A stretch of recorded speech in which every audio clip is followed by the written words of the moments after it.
शहाबुद्दीन साहब की बेवा आज अकेले चुनाव लड़ रही है।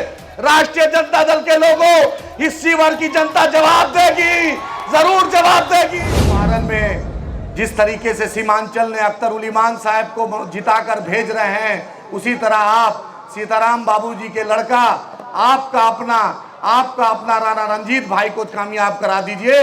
बैरिस्टर असदुद्दीन ओवैसी साहब के बाजुओं को मजबूत करा दीजिए, क्योंकि एक हैदराबाद से एक आवाज निकली तो महाराष्ट्र में इम्तियाज जलील साहब ने लब्बैक कहा, और औरंगाबाद से एमपी वहां के 20% सिर्फ आबादी थी और सब लोगों ने मिलकर इम्तियाज जलील साहब को एमपी बना दिया। किशनगंज में एक आवाज निकली, अख्तर उल ईमान साहब ने साथ दिया, और पूरे बिहार में 53,000 वोट से एमएलए का इलेक्शन अपने घर से दूर दूसरे असेंबली में जाकर अख्तर उल ईमान साहब जीते। आपके हर मुद्दे पर, आपके हर मसाइल पर हम आपके साथ खड़े रहते हैं। अगर दिल्ली में कोई बोलते हैं, हैदराबाद में कोई शख्स बोलता है, उसका नाम बैरिस्टर असदुद्दीन ओवैसी साहब है।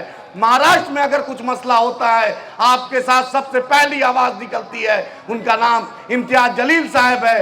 बिहार के असेंबली के बाहर अगर पलटू राम को आंख से आंख मिलाकर कोई बोलता है, उस शख्स का नाम अख्तर उल ईमान है, जिसने ईमान से समझौता नहीं किया।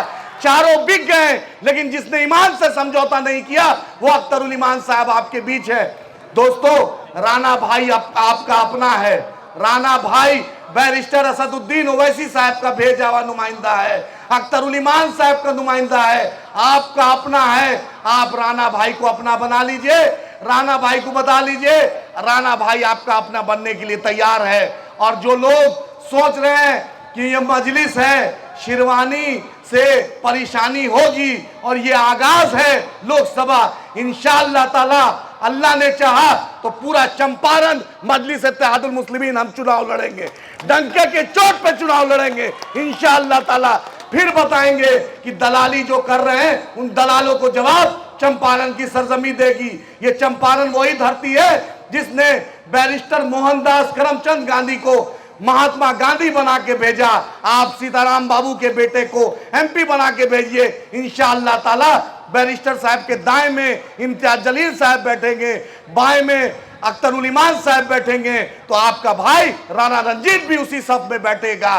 फिर हम बताएंगे, एक ही सफ में खड़े हो गए महमूद और रियाज, ना कोई राणा रंजीत रहा, ना कोई अख्तर उल ईमान, सब मजलिस हो गया, सब एमआईएम हो गया। अपनी क़ियादत को मजबूत कीजिए। और पटना में जो बैठा हुआ है तेजस्वी यादव को यह गुरूर है कि हम जिसको चाहेंगे टिकट देंगे, उसको जवाब देना पड़ेगा। शहाबुद्दीन साहब की बेवा आज अकेले चुनाव लड़ रही है। राष्ट्रीय जनता दल के लोगों, इस सीवर की जनता जवाब देगी, जरूर जवाब देगी। उसकी बेवा चुनाव लड़ रही है, उसके खिलाफ तुमने अवध बिहारी चौधरी को चुनाव लड़ाया। तुम्हें बतलाएंगे इंशाअल्लाह ताला, तुमने हमारे पीठ पे खंजर घोपा है। अल्लाह ने चाहा तो कभी मुख्यमंत्री नहीं बनोगे, कभी नहीं बनोगे। तुमने हमें धोखा दिया, अल्लाह की कुदरत तुम्हें जरूर इंसाफ करेगी। बहुत बहुत शुक्रिया।